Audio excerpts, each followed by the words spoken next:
Rehda, the umbrella body for property developers, warns inflation and a higher cost of doing business are likely to push property prices up by double digits this year.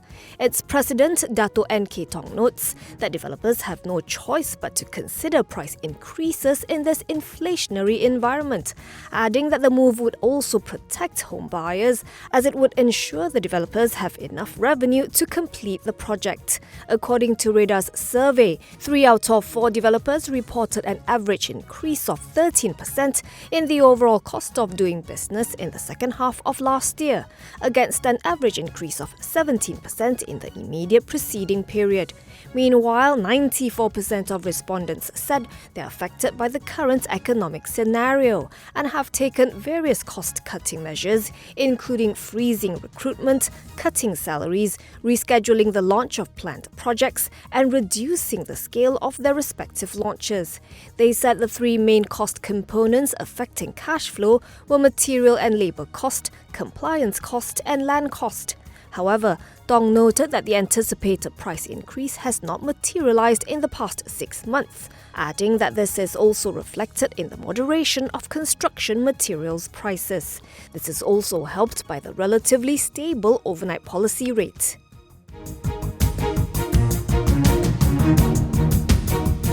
Gamuda has executed an asset sale agreement to acquire Downer's Australian transport projects business at an enterprise value of 212 million Australian dollars or 636 million ringgit cash. Its Australian unit, DT Infrastructure, inked the agreement with Downer EDI Works and VEC Civil Engineering.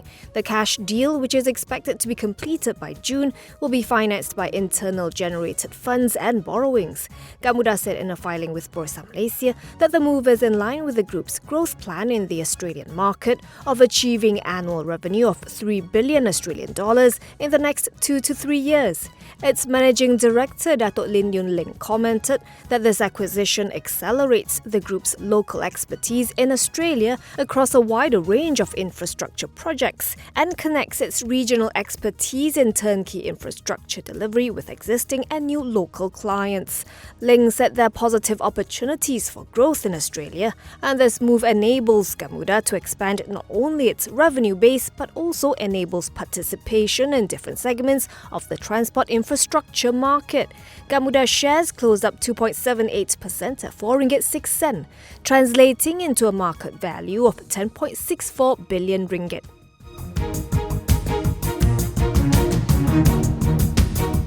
Businessman Radlan Muhammad has claimed trial for the second time in as many days for taking 4.1 million ringgit in bribes in connection with Jana Wibawa. For the first charge, Adam allegedly received 2 million ringgit in bribes from Lian Tan Chuan for helping Lian's company Nepteris obtain a contract from Putrajaya with 141 million ringgit. The second charge is for allegedly taking 2.1 million ringgit from Ahmad Jusoh Mamat, who is the managing director of MIE Infrastructure and Energy, for a 47.8 million ringgit project. This brings the total number of charges against the Bersatu Deputy Division Chief for Segambut to 4. Meanwhile, Bersatu Information Chief Datuk Wan Saiful Wan Jan, who was also charged yesterday in connection with the scandal, has resigned from his post effective today. Party President Tan Sri Muhyiddin Yassin reportedly called the Tasik Gelugu MP and former PTPTN chairman's move very honourable and said it was aimed at setting a standard and avoiding any misconception towards Bersatu.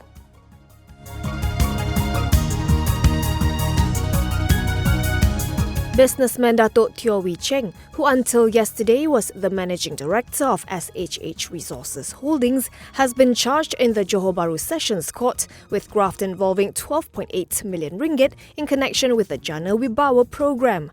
Teo claimed trial today to 2 charges of soliciting bribes worth 11.3 million ringgit and 7 charges of receiving a total of 1.5 million ringgit in bribes. This inducement was said to be in exchange for helping Muar Ushar Bhakti and Tia PTS Dynamic Construction procure contracts and subcontractor jobs in rural Johor from the state, allegedly by using Teo's government connections. His bail was set at 500,000 ringgit with one surety. The court ordered him to surrender his passport and fixed May 17th for case mention. According to SSH Resources burst filing yesterday, Teo resigned, citing personal commitments, handing over the reins to his daughter Teo Chi Teng. Its shares ended trading today 13.85% lower at 56 sen, valuing the group at 55.997 million ringgit.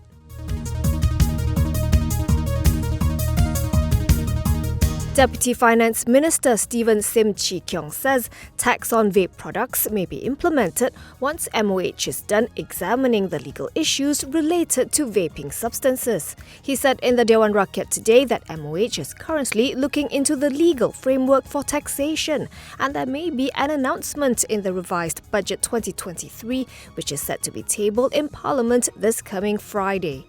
Sim was replying to a supplementary question from PN Tasik Gelugu MP Datuk Wan Saiful Wadajan, who wanted to know whether the government plans to impose tax on vapes to increase national revenue. To a question from Wan Saiful on the estimated loss of tax revenue due to smuggling of tobacco and alcoholic products, Sim said losses were estimated at 353 million ringgit in 2021 and 364 million ringgit in 2022. However, he said industry estimates and reports that have been submitted to the government indicate the amount is much higher and likely to reach up to 5 billion ringgit a year.